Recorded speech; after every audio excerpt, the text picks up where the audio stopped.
ई मिट्टी का शरीर है। हमरे गावत रहला बिहारी भैया कहला मधु गुमान ना कहल जाला। तो भैया बता दी ई मिट्टी का खिलौना है, ई प्रभु का आवा एमे केहू गोर करिया जैसन भगवान गढ़ के, ठीक है। तो ये मिट्टी के शरीर पर घमंड ना करे के चाहिए। हमके तो कभी भी घमंड ना रहल और न कभी रहेला कौनो चीज का ना। अरे इंसान है क्या भैया, इंसान है। अरे उतना जरूरी होला, सबसे गलती होले। अरे तू सीधा चमड़ा हो कि चमड़ा ही भैया कुछो कहा, लेकिन यही मटिया का बनल है, यही मटिया में मिल जाई। लेकिन कहना बा का कि इतना सुंदर तन मिलल है, मानुष तन मिलल है, तो का करे के चाहिए?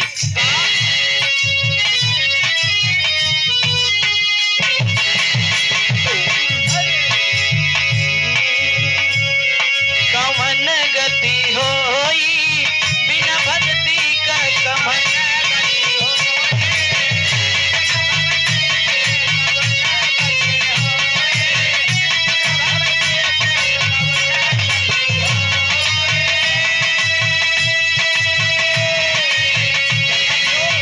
भैया इस शरीर मिलल है।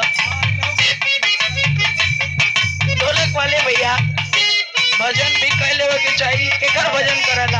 अरे तनी सरस्वती माई का कर। केहू आसाराम का भजन करल। अच्छा आसाराम तो गई है भैया। आजकल बड़ी बाबा निकलल बारन, लेकिन जो सच्चे मालिक हैं, सच्चे गुरु हैं, उनको लोग बदनाम कर रहे हैं। कहना है क्या?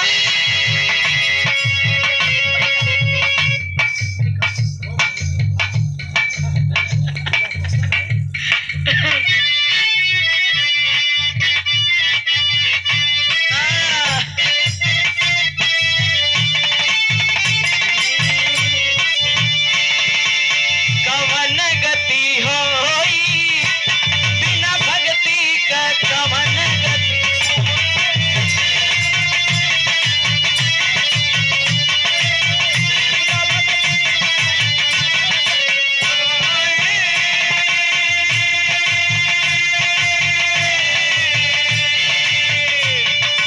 बचपन तो खिलवाड़े में बीता,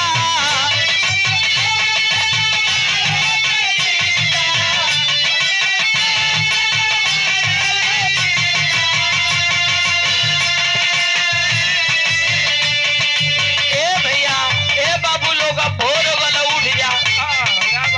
सुन बचपन तो खिलवाड़े में बीता,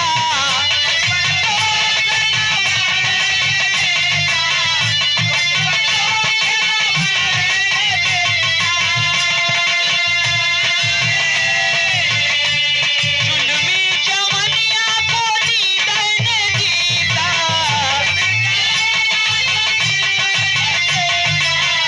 ए बाबू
से मुक्ति मिल जाए। सबसे बड़े गुरु माँ बाप होते हैं।